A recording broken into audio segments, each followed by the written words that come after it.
2006 সাল পর্যন্ত বাংলাদেশের জাতীয় সংসদে ছিলেন বিশ্ববরেণ্য মুফাসসিরে কোরআন, যিনি 50 বছর কোরআনের তাফসীর করেছেন, যিনি সারা জীবনে কোরআনের আয়াত ছাড়া একটা কথা বলতেন না, তার মতো একজন আলেম ছিলেন সংসদে। তখন সংসদটাও সম্মানিত ছিল, কিন্তু মিডিয়া ওই খারাপ মহিলাটারে সুপারস্টার মমতাজ বানায়া সংসদে ঢুকায় দিয়েছে। অন্যদিকে আল্লামা সাঈদীর মতো ভালো মানুষকে রাজাকার বানায়া সংসদ থেকে বের করে আবার জেলে ঢুকায় দিয়েছে। রব্বুল আলামিন প্রথমেই বললেন ওয়াস-সামাই যাতিল বুরুজ। বুরুজ শব্দটি বহুবচন, এক বচন হচ্ছে বারজুন। বারজুন এক বচন, বহুবচন হচ্ছে বুরুজ। বুরুজ শব্দের দুটি অর্থ পাওয়া যায় কোরআনুল কারীমে। একটি অর্থ হচ্ছে প্রাসাদ, অট্টালিকা। আরেকটি অর্থ হচ্ছে আকাশের নক্ষত্রমালা। আল্লাহ তাআলা কোরআনে এক আয়াতে বলেছেন, আইনামা তাকুনু ইউদরিকুমুল মাউত ওয়ালাউ কুনতুম ফি বুরুজিম মুশাইয়াদা। মৃত্যু থেকে পালিয়ে বাঁচতে পারবা না যদি অট্টালিকার ভেতরে গিয়ে লুকাও। সেই আয়াতে আল্লাহ রাব্বুল আলামিন বুরুজ শব্দকে অট্টালিকা হিসেবে ব্যবহার করেছেন। আর সূরা বুরুজে আল্লাহ ওয়াস-সামাই যাতিল বুরুজ, এখানে যেই বুরুজের কথা বললেন, এই বুরুজ মানে অট্টালিকা, প্রাসাদ, বাড়িঘর, বিল্ডিং না। এই বুরুজের অর্থ হচ্ছে আকাশের নক্ষত্রমালা। আল্লাহ রাব্বুল আলামিন প্রথম আয়াতে বললেন ওয়াস-সামাই যাতিল বুরুজ, আমি আল্লাহ তাআলা আকাশের নক্ষত্রমালার কসম করলাম। আমার মুসলমান ভাইয়েরা জবাব দেন, কসম করলেন কে? কসম করলেন কে? কিসের কসম? আকাশের নক্ষত্রমালা মানে আকাশের তারকারাজি। আয়াতটা মনে রাখেন, একটা আয়াত ভুলে গেলে পরবর্তী আয়াতটা বুঝবেন না।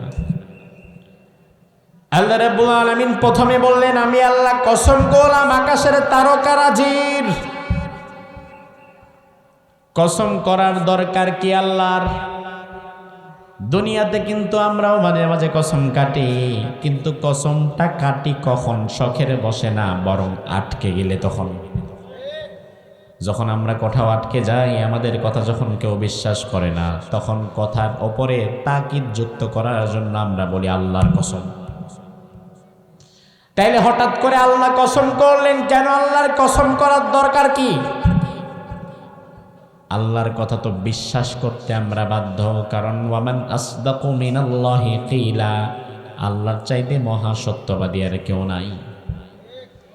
তাইলে আল্লাহ কসম করলেন কেন? ও ভাই আমার, আপনার কসম আর আমার কসম সাধারণ কসম, কিন্তু আল্লাহর কসম সাধারণ কোনো কসম নয়। বরং আমার আল্লাহ যখন কসম করে তখন বোঝা লাগবে আল্লাহ হয়তো কোনো বিষয়ে রেগে গিয়েছেন। এজন্য আল্লাহর কসম মানে হচ্ছে এক একটা ধমক। বুঝেন বিষয়টা? আল্লাহর কসম মানে কিন্তু সাধারণ কথা না। আল্লাহ বললেন ওয়াস-সামাই যাতিল বুরুজ, আমি আল্লাহ আকাশের নক্ষত্রমালার কসম করলাম। এটা বলে আল্লাহ আমাদেরকে ধমক দিলেন, এই বান্দারা, আমি আল্লাহ কসম করলাম আকাশের নক্ষত্রমালার। তার মানে আল্লাহ তাআলা কোনো একটা বিষয়ে রেগে গিয়েছেন বলেই তিনি একবার কসম করলেন। 2 নম্বর আয়াতে আল্লাহ রাব্বুল আলামিন বলছেন ওয়াল ইয়াউমিল মাউদ, আমি আল্লাহ প্রতিশ্রুত দিবসের কসম করলাম। প্রতিশ্রুত দিবস মানে হচ্ছে ইয়াউমুল কিয়ামাহ, কিয়ামতের দিনের কসম করলাম। তাইলে আমার ভাইয়েরা জবাব দিবেন, কসম আমরা পেলাম কয়বার? মনে নাই কয়বার? প্রথম আয়াতে আল্লাহ কসম করেছিলেন আকাশের তারকারাজির। দ্বিতীয় আয়াতে আল্লাহ আবার কসম করলেন কিয়ামতের দিনের। এরপরে আল্লাহ 3 নম্বর আয়াতে বললেন ওয়া শাহিদিন ওয়া মাশহুদ, আমি আল্লাহ শাহেদ এবং মাশহুদের কসম করলাম। তাফসীরে ফাতহুল মাজিদ আবু মুসা আশআরী রাদিয়াল্লাহু আনহু থেকে এসেছে, শাহিদ হলো জুমআর দিন আর মাশহুদ হলো আরাফার দিন। আল্লাহ বললেন, আমি আল্লাহ জুমআর দিন আরাফার দিনের কসম করলাম। আমার ভাইরা আবার একটু হিসাবটা মিলান শুরু থেকে। ওয়াস-সামাই যাতিল বুরুজ, আমি আল্লাহ আকাশের তারকারাজির কসম করলাম। ওয়াল ইয়াউমিল মাউউদ, আমি আল্লাহ কিয়ামতের দিনের কসম করলাম। ওয়া শাহিদিন ওয়া মাশহুদ, আমি আল্লাহ জুমার দিন আরাফার দিনের কসম করলাম। তাইলে সূরা বুরুজের শুরুতে আল্লাহ তাআলা মোট কসম করলেন কয়বার? কয়বার? 4 বার না, 3 বারই ধরতে হবে, কারণ তৃতীয় আয়াতে কসম কিন্তু একটাই, কিন্তু 2 বিষয়ের ওপর। জুমার দিন আরাফার দিনের উপরে কসম, বিষয়টা কিন্তু এমন না যে জুমার দিনের উপরে একটা কসম, আরাফার দিনের উপরে আরেকটা কসম, বরং 2 দিন মিলায়া একটা কসম। তাইলে আমার ভাইরা আবার বুঝে থাকলে জবাব দেন, সূরা বুরুজে আল্লাহ প্রথম কসম করলেন কয়বার? কয়বার? 3 বার। আল্লাহর কসম আর আমাদের কসম এক না। আমরা মানুষকে আমাদের কথা বিশ্বাসযোগ্য করে তোলার জন্য কসম করি, আর আল্লাহ তাআলা ধমক দিচ্ছেন। আল্লাহ বলছেন, বান্দা ওয়াস-সামাই যাতিল বুরুজ, এই বান্দা আমি আল্লাহ একবার কসম করলাম তারকারাজির। ওয়াল ইয়াউমিল মাউউদ, আমি আল্লাহ কিয়ামতের কসম করলাম।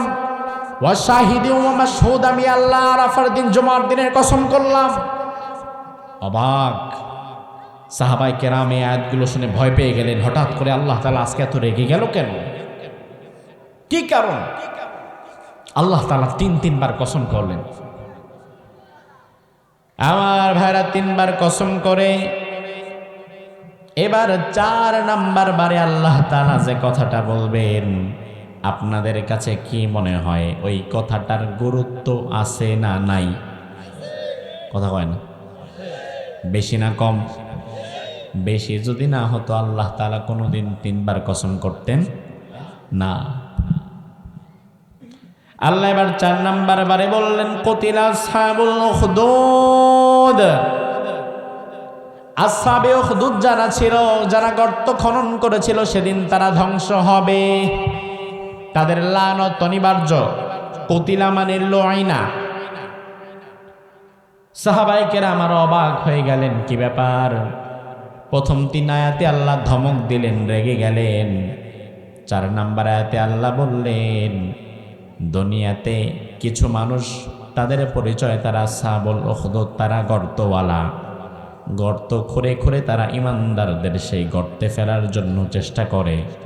ইমানদারদের দুনিয়াতে গর্ত খনন করে যারা কষ্ট দিতে চায়, ওই গর্তওয়ালাদের উপর আমি আল্লাহ আমার লানত দিলাম। আমার ভাইরা সাহাবায়ে কেরাম এতটুকু শুনেও খুব একটা বুঝলেন না। এবার আল্লাহর হাবিব সাল্লাল্লাহু আলাইহি ওয়াসাল্লাম সাহাবায়ে কেরাম রিদওয়ানুল্লাহি আলাইহিম আজমাইনকে রাসূল এবারে বললেন, সাহাবীরা শোনো, হঠাৎ আল্লাহ তাআলা আজকে 3 বার কসম করলেন, রেগে গেলেন।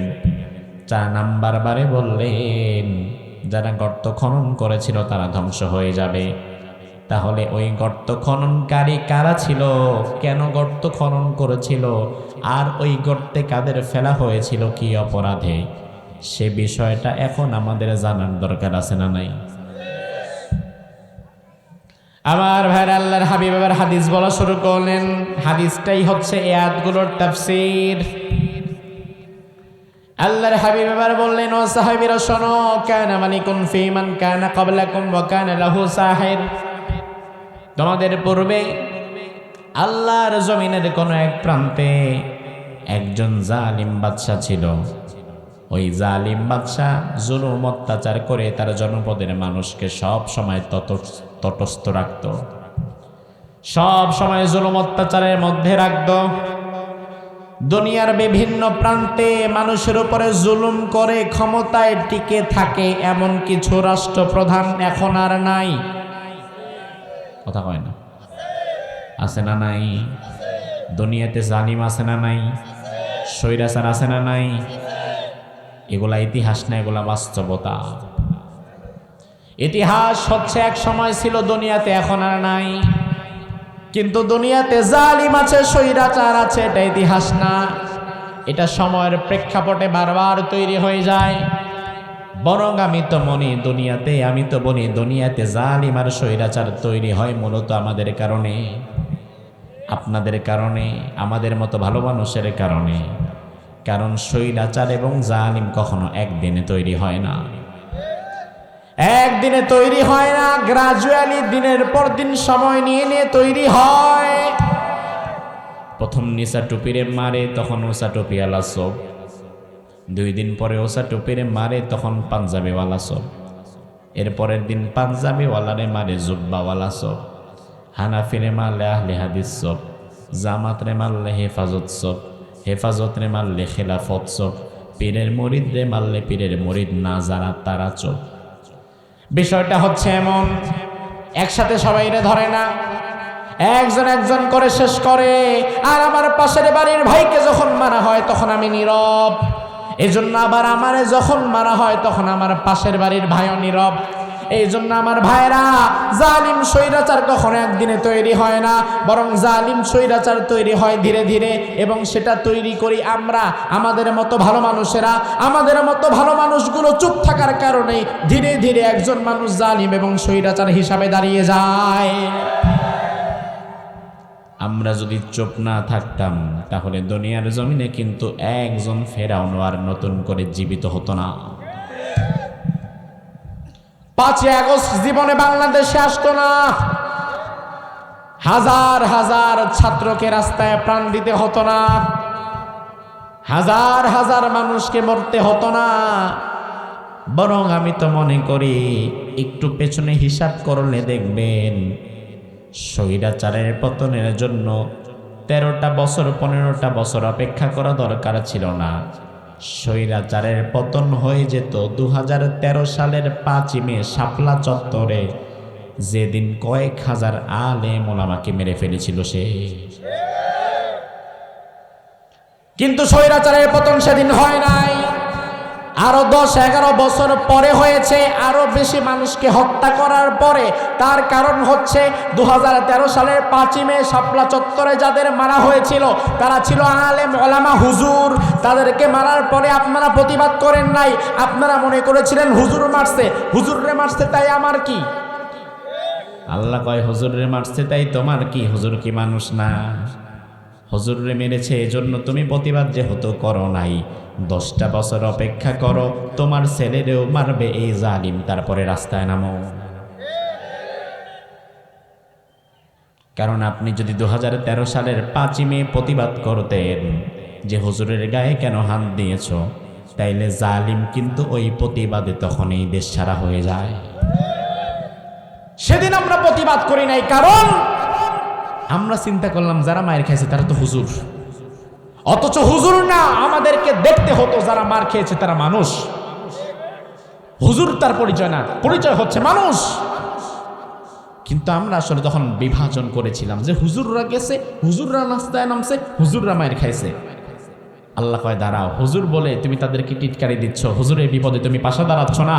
হুজুররা আর কতকাল মার খাবে? হুজুর তোমার খাইতে খাইতে তার জীবন শেষ, দেয়ালে পিঠ ঠেকে গেছে। এবার জালিম স্বৈরাচার পুরা দেশের ছোট বড় বুড়া বুড়ি সবাইরে মারা শুরু করছে, এরপরে এই রাস্তায় নামছে। আমার ভাইরা, আল্লাহর হাবিব বললেন শোনো, তোমাদের পূর্বে এমন একজন জালিম ছিল, পৃথিবীর এক প্রান্তে ওই জালিম স্বৈরাচার তার জুলুমের রাজ্য টিকিয়ে রেখেছিল।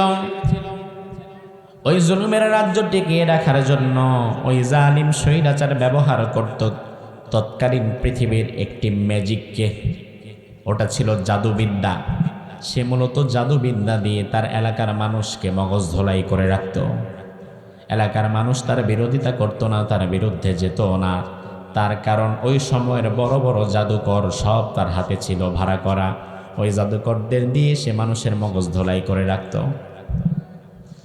আমার ভাইয়ের এই বিষয়টা একটু লক্ষ্য করেন। জুলুমের রাজত্ব যারা কায়েম করে, মানুষের মগজ ধোলাই করার জন্য তারা কিছু টেকনিক অবলম্বন করে, পদ্ধতি অবলম্বন করে। আজ থেকে 1000 বছর আগে দুনিয়ার জালিম স্বৈরাচার যারা ছিল, জুলুমের রাজ্য কায়েম করার জন্য এবং টিকিয়ে রাখার জন্য তারা ব্যবহার করত জাদুবিদ্যাকে। আর বর্তমানের জালিমেরা মানুষের মগজ ধোলাই করার জন্য জাদুবিদ্যা ব্যবহার করে না, ব্যবহার করে কিছু মিডিয়াকে। আমি আপনার হাতে কলমে বোঝাবো, 1000 বছর আগে জাদুবিদ্যার কাজ ছিল যা, বর্তমানে দালাল মিডিয়ার দালাল সাংবাদিকদের কাজ সেটাই। এবার আমি আপনাকে বোঝাই ভাই, লক্ষ্য করেন জাদুবিদ্যাটা আসলে কি। আগে ভালো করে বুঝবেন, ইসলামে কিন্তু জাদু শেখা হালাল না হারাম জানেন তো? ইসলামে কি জাদু করা, জাদু শেখানো, জাদু শেখা জায়েজ না না জায়েজ? তবে আমাদের দেশে এখনো কিছু জায়গায় কিছু ভণ্ড ফকির আছে, কিছু ভণ্ড লোক আছে যারা কুফুরি কালাম করে, জাদু করে, জাদু কইরা বান মাইরা আরেকজনের ব্যবসা ক্ষতি করে, আরেকজনের সংসার নষ্ট করে। এমন ফাজিল আছে না নাই? আল্লাহর হাবিব সাল্লাল্লাহু আলাইহি ওয়াসাল্লামকে জাদু করা হলো। লাবিদ বিন আসাম জাদু করলো, একজন ইহুদি রাসূলুল্লাহর কিছু চুল নিয়ে জাদু করে একটা কুয়ার মধ্যে ফেলে দিল। আল্লাহর হাবিব জাদুর প্রভাবের মধ্যে পড়ে গেলেন, নামাজে দাঁড়াতেন, নামাজ পড়তেন ভুলে যেতেন, সেজদা দিতেন ভুলে যেতেন, কয়টা সেজদা দিয়েছি কনফিউশনে হয়ে যেতেন, নামাজ কি 2 রাকাত পড়লাম না 3 রাকাত পড়লাম ভুলে যেতেন। অবশেষে আল্লাহর হাবিব দোয়া করে বললেন, আল্লাহ আমাকে জাদু করা হয়েছে, জাদুর প্রভাব থেকে কিভাবে বাঁচবো আমি জানি না, মেহেরবানি করে আপনি আমারে বাঁচায় দেন। আল্লাহ রাব্বুল আলামিন তখন 2টি সূরা নাযিল করলেন, একটা হচ্ছে সূরা ফালাক, আরেকটা হচ্ছে সূরা নাস। কয়টা সূরা? জোরে কোন কয়টা সূরা? একটা ফালাক, আরেকটা কি? এই 2টা সূরায় আয়াত আছে 11টা। আল্লাহর হাবিবকে আল্লাহ বললেন, ও নবী 11 আয়াত বিশিষ্ট 2টা সূরা আপনারে দিলাম। এই 2টা সূরা যখন আপনি তেলাওয়াত করা শুরু করবেন, দুনিয়ার সকল জাদুবিদ্যা সব আপনার কাছ থেকে আমি দূরে সরাইয়া দেব। সুবহানাল্লাহ। আমার ভাইরা, যদি কখনো আপনি দেখেন আপনার দোকানে ব্যবসা আগে ভালো চলতো, হঠাৎ করে কারো বদনজর লেগেছে বা কারো উপর আপনার সন্দেহ জেগেছে, লোকটা হয়তো আমার ক্ষতি করতে পারে আড়ালে আড়ালে, তখনই সাথে সাথে সকাল বিকাল সূরা ফালাক সূরা নাস পড়া শুরু করে দেন। আপনি যদি দেখেন হঠাৎ করে আমার বাচ্চাটা দিনের পর দিন অসুস্থ থাকে, কারো বদনজর লেগে গেছে, বদনজর তো সত্য বলাও যায় না, কোনো একজন মেহমান আসছে আপনার বাচ্চাকে দেখার জন্য, আপনার বাচ্চারে ধরে আদর টাদর করে দেয়া, কয় বাবা খুব সুন্দর আল্লাহ দিলে। এই যে মাশাল্লাহ বলল না, খুব সুন্দর বলে গেল, মাশাল্লাহ না বলে খুব সুন্দর বলার কারণেও কিন্তু আপনার বাচ্চার উপরে একটা বাজে প্রভাব পড়তে পারে। এরপর থেকে দেখবা তোমার বাচ্চা খালি দিনের পর দিন অসুস্থই হয়ে আছে। এমন অনেক সময় হয় না?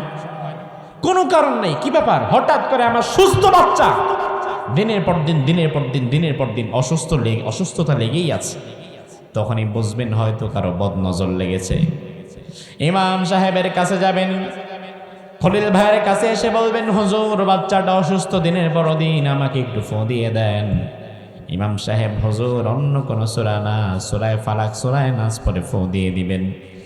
এরপরে আপনি লাগাতার সকাল সন্ধ্যায় সূরা ফালাক সূরা নাস পড়ে ফু দেন।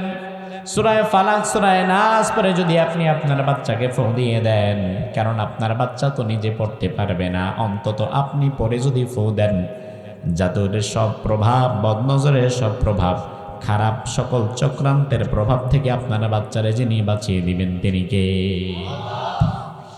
আমার ভাইরা লক্ষ্য করেন, জাদু কিন্তু ইসলামে হারাম, কিন্তু 1000 বছর আগে জাদুর প্রভাব ছিল পৃথিবীতে। যেমন মূসা আলাইহিস সালামের সময়ও পৃথিবীতে জাদুর প্রভাব ছিল। আল্লাহর হাবিব বললেন, ওই জালিম বাদশাহ তার পুরো রাজ্যকে জাদুবিদ্যা দিয়ে কন্ট্রোল করত। জাদুবিদ্যা দিয়ে কন্ট্রোল করার মানে হচ্ছে ওই বাদশাহ কিছু জাদুকর ফিট করে রেখেছিল, বড় বড় কিছু জাদুকর, যেই জাদুকরেরা মানুষের মগজ ধোলাই করে রাখতো সব সময়। আর জাদুর বিষয়টা হচ্ছে এমন, জাদুটা আসলে সত্য কোনো বিষয় না, এটা হচ্ছে ধোঁয়াশার সৃষ্টি করে। যেমন জাদুকর যারা, তারা দেখবেন এখানে আছে একটা রুমাল, আপনি যখন জাদুকরের সামনে দাঁড়াবেন তার একটা নির্দিষ্ট এরিয়া আছে, এই এরিয়ার বাইরে আবার জাদু কাজে লাগে না। এই এরিয়ার মধ্যে জাদুকর যেটা করবে, কিছু ফুটো দিয়া রুমালটারে হঠাৎ কইরা গায়েব করে ফেলবে। হাতের মধ্যে রুমাল এইভাবে ভাঁজ করবে, আবার হাত খুলবে, আপনি দেখবেন কিচ্ছু নাই। এটাই জাদু। আপনি যদি আবার তার এরিয়ার বাহিরে চলে যান তাইলে এটা আর আপনি দেখবেন না, তাইলে যা আছে তাই দেখবেন। নির্দিষ্ট এরিয়ার মধ্যে জাদুর প্রভাব কাজ করে, এরিয়ার বাইরে গেলে জাদুর কোনো প্রভাব থাকে না। তাইলে জাদুটা আসলে সত্য বিষয় না, জাদুটা হচ্ছে একটা ধোঁয়াশার সৃষ্টি করা, যেটা নাই সেটারে দেখানো, যেটা আছে সেটারে গোপন করা, সাদারে কালো বানানো, কালোরে সাদা বানানো, এটাই কিন্তু জাদু। প্রাচীন যুগের ওই জাদুকরেরা মূলত এই জাদুবিদ্যা দিয়ে ওই জুলুমের রাজ্য টিকিয়ে রাখার জন্য সহযোগিতা করত। বর্তমান যুগে আজকের জামানায় কোনো জাদুবিদ্যা নাই, আজকের জামানায় কোনো জাদুবিদ্যা চলেও না।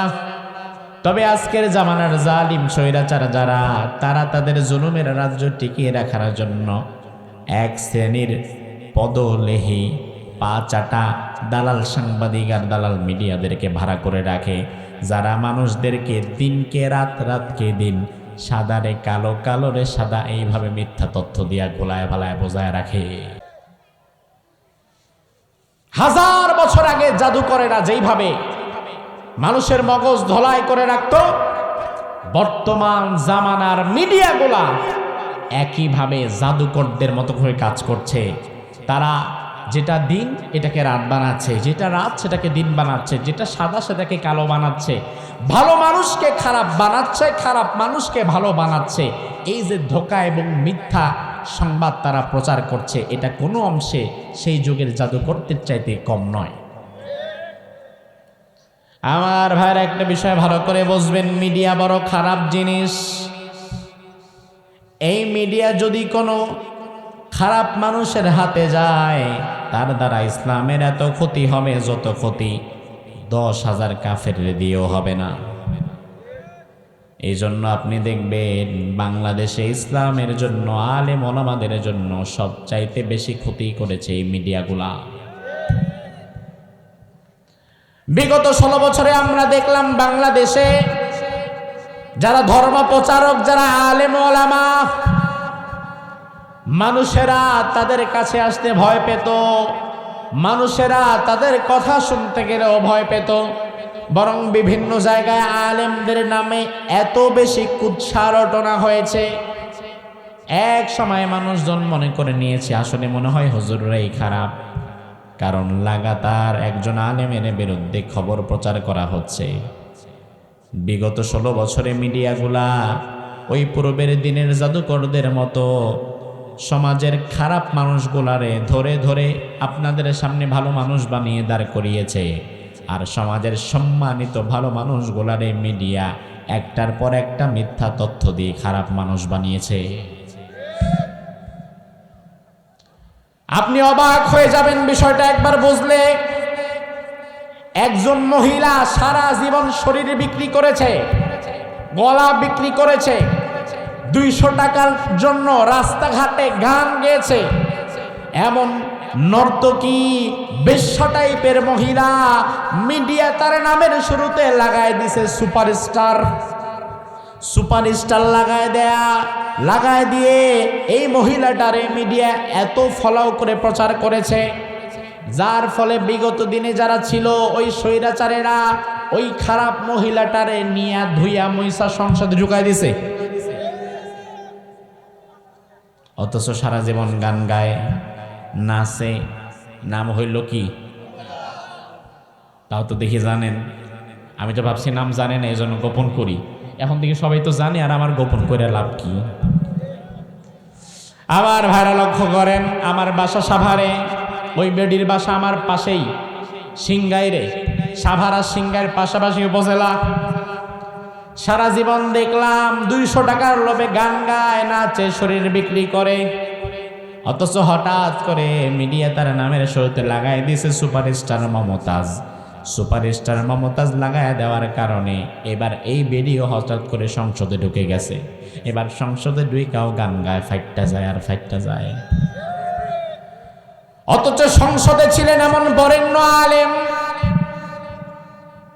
2006 সাল পর্যন্ত বাংলাদেশের জাতীয় সংসদে ছিলেন বিশ্ববরেণ্য মুফাসসিরে কোরআন, যিনি 50 বছর কোরআনের তাফসীর করেছেন, যিনি সারা জীবনে কোরআনের আয়াত ছাড়া একটা কথা বলতেন না, তার মতো একজন আলেম ছিলেন সংসদে। তখন সংসদটাও সম্মানিত ছিল, কিন্তু মিডিয়া ওই খারাপ মহিলাটারে সুপারস্টার মমতাজ বানায় সংসদে ঢুকায় দিয়েছে। অন্যদিকে আল্লামা সাঈদীর মতো ভালো মানুষকে রাজাকার বানায়া সংসদ থেকে বের করে আবার জেলে ঢুকায় দিয়েছে।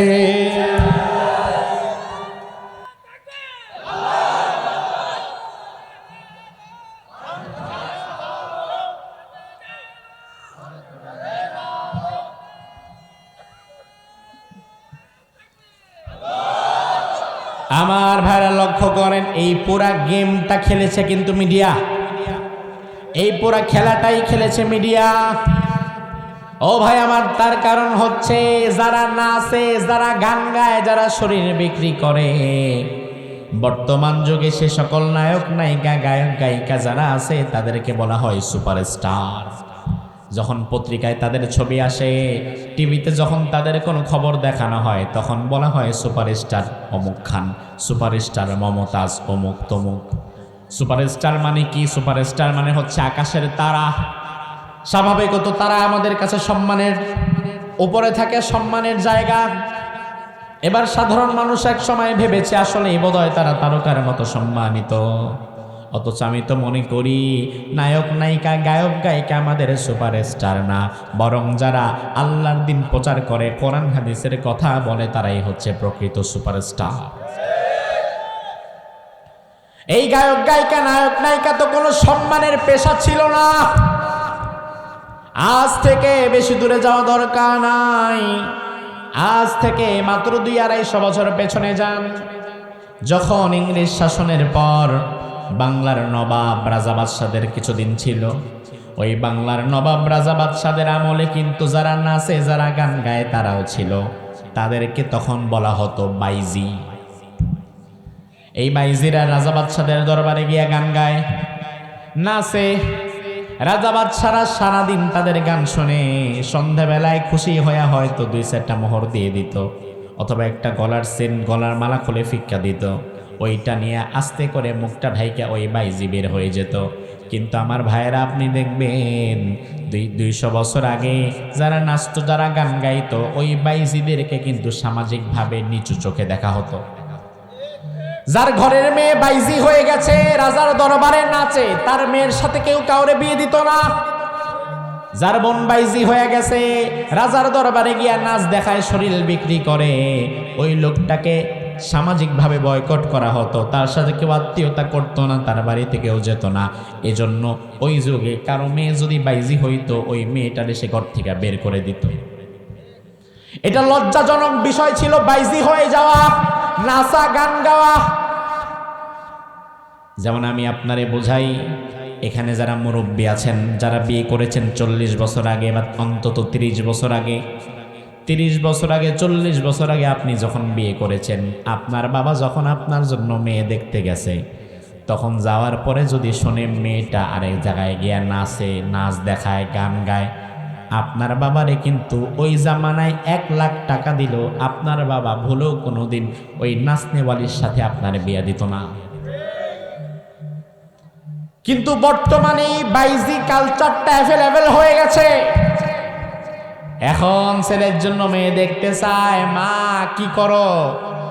কয় আমি আল্লাহ দিলে ভালো নাচি, আমার একটা টিকটক আছে, আমার একটা ফেসবুক আছে, আমি নাইসে নাইসে মাঝে মাঝে ভিডিও বানাই।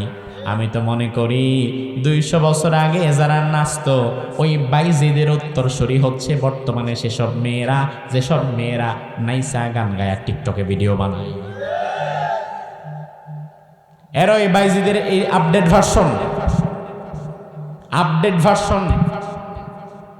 ও ভাই আমার, লক্ষ্য করেন, যারা গান গায়, যারা নাচে, যারা শরীর বিক্রি করে, আজ থেকে 200 বছর আগেও মানুষ তাদেরকে খারাপভাবে দেখতো।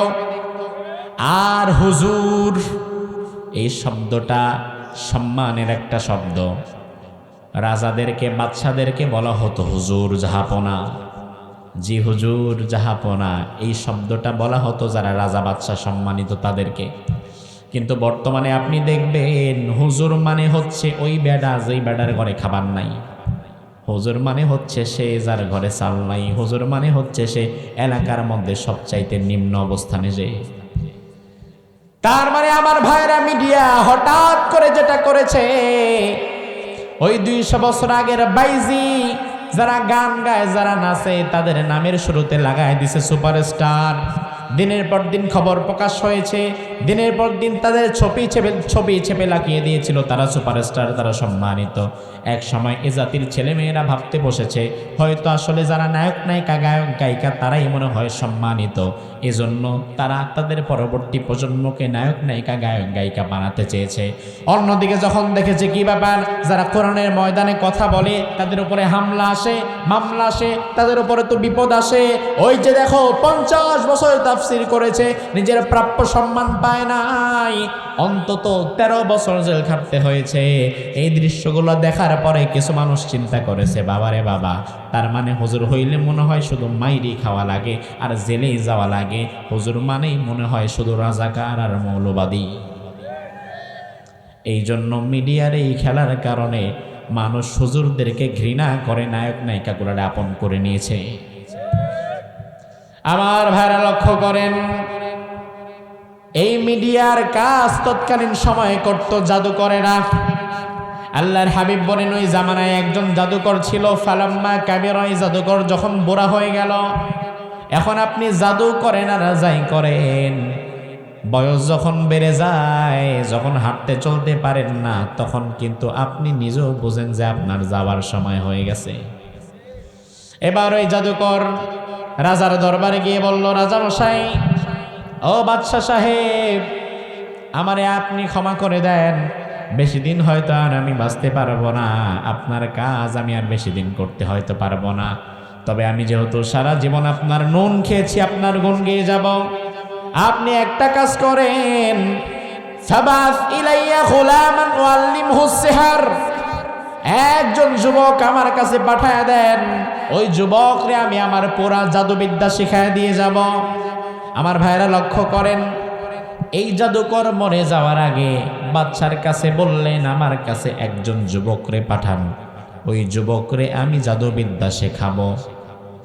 কি পাঠান, মুরব্বী বুড়া না যুবক? সবাই বলেন মুরব্বী বুড়া না যুবক? কেন জাদু শিখাইতে গেলে যুবক লাগবে কেন? জাদু তো মুরব্বীরেও শেখানো যায়। যার 50 বছর 60 বছর হয়ে গেছে জাদু তো তারও শেখানো যায়। যার চুল দাড়ি পেকে গেছে জাদু তো তারও শেখানো যায়। জাদু শেখানোর জন্য একজন যুবককে লাগবে কেন? তার কারণ হচ্ছে যুগে যুগে জালিমের টার্গেট মুরব্বীরা ছিল না, যুগে যুগে জালিমের টার্গেট ছিল যুব সমাজ।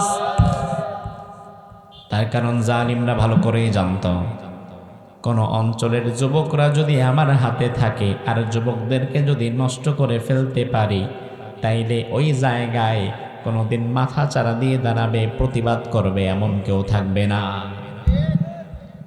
আর প্রতিটি সমাজ বিপ্লবের পেছনে সব চাইতে বড় ভূমিকা রাখতে পারে যুবকেরা। কথাটা কি বিশ্বাস করেন? কথাটা কি বিশ্বাস করেন? সমাজ পরিবর্তনের যেই দক্ষতা, কর্মক্ষমতা, এটা আল্লাহ তাআলা যুব সমাজের মধ্যে দিয়েছেন। এজন্য কোন যুব সমাজ যদি একবার দাঁড়িয়ে যায়, সোচ্চার হয়ে যায়, ওই এলাকায় কোনো জালিম নতুন করে মাথা চারা দিয়ে দাঁড়াতে পারে না। 16 বছরের জুলুম অত্যাচার সহ্য করতে করতে মুরব্বীদের পিঠ যখন দেয়ালে ঠেকে গেছে, কোনোভাবেই বাঁচার উপায় নাই। বাংলাদেশের বড় বড় রাজনৈতিক দলগুলো অবস্থা খারাপ হয়ে গেছে। সবাই হয়তো আমরা ভেবেই নিয়েছিলাম আর বোধহয় বাঁচতে পারবো না, আর বোধহয় বাঁচার উপায় নাই। অবশেষে বাংলাদেশের টেকনাফ থেকে তেতুলিয়া পর্যন্ত প্রতিটি স্তরের যুব সমাজ যখন ঐক্যবদ্ধভাবে রাস্তায় নেমেছে, আন্দোলন করেছে, 16 বছরের স্বৈরাচার পালিয়ে মামুর বাড়ি দিল্লি যেতে বাধ্য হয়েছে। এর আগ পর্যন্ত এটা হয় নাই। তার কারণ যুবকেরা কখনো একত্রিত হয়ে চেষ্টা করে নাই। যুব সমাজ যেদিন একত্রিত হয়ে চেষ্টা করেছে সেদিন স্বৈরাচারের পতন হয়েছে, ঠিক কিনা? তার মানে যুবকদের শক্তি আছে না নাই? আছে না নাই? আমার ভাইরা, তবে কথা হচ্ছে এই যুব সমাজের এই শক্তিকে ব্যয় করতে হবে ইসলামের পক্ষে। কিন্তু হঠাৎ দেখা যাচ্ছে ইসলামের পক্ষে আমাদের যুব সমাজকে আমরা ব্যবহার করতে পারছি না, বরং বড় একটা যুব সমাজের অংশ মদ, নারী আর টাকার নেশায় ইসলামওয়ালাদের কাছ থেকে দূরে সরে দুনিয়াদার রাজনীতিবিদদের কাছে চলে গেছে। ওই জাদুকর বললাম আমার একজন যুবক দেন, যুবকটারে আমি জাদু শেখাইয়া দিব, ওই যুবক সারা জীবন আপনার গোলামি করবে।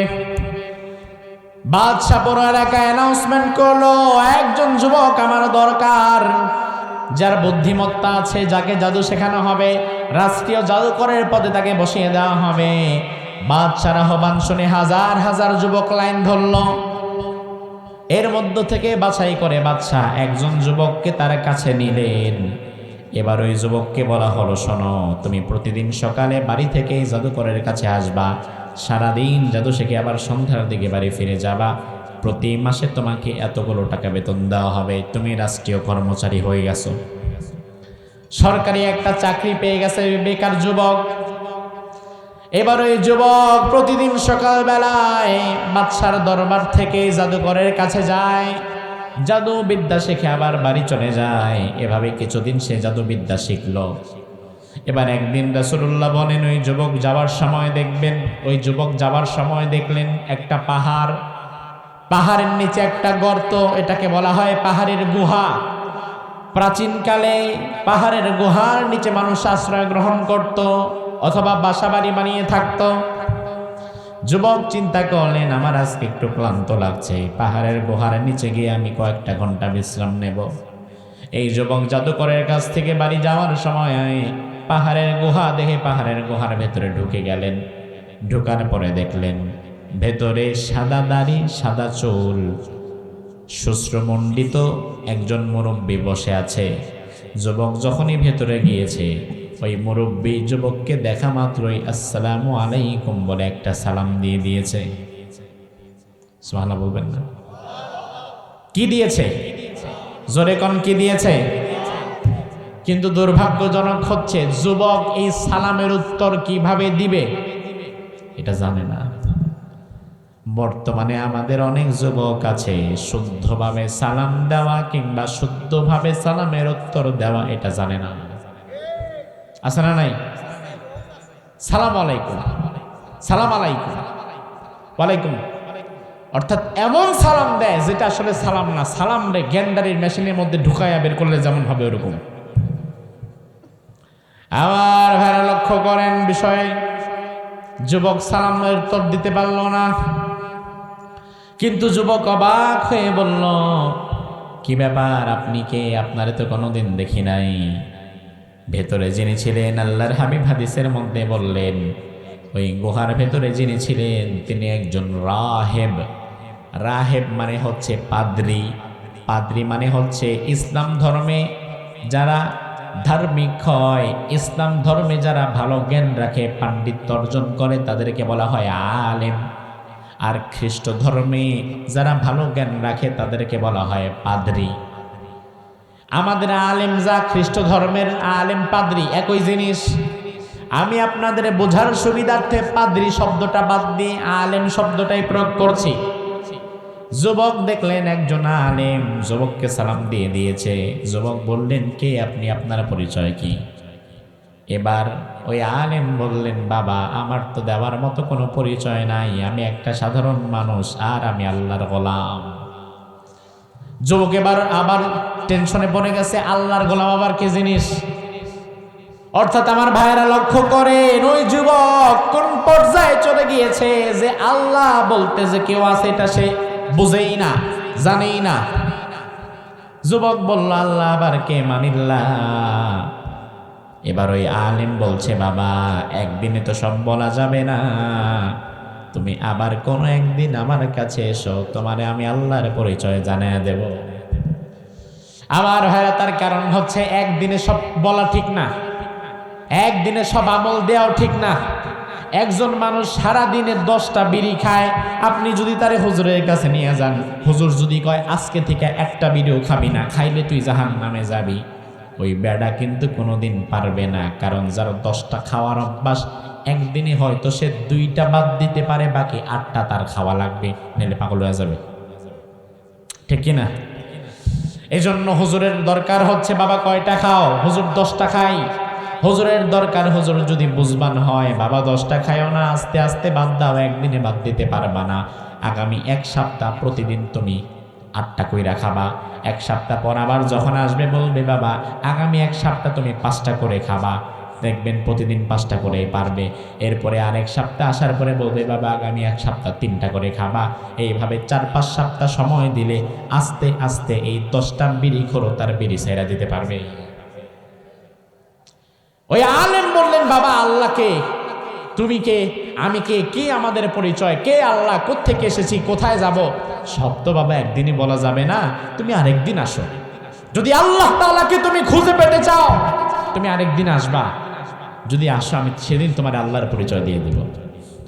আমার ভাইরা, যুবক বাসায় চলে গিয়েছে, কিন্তু যুবকের মাথায় ঘুম নাই, চোখে ঘুম নাই, মাথায় শুধু টেনশন আর টেনশন।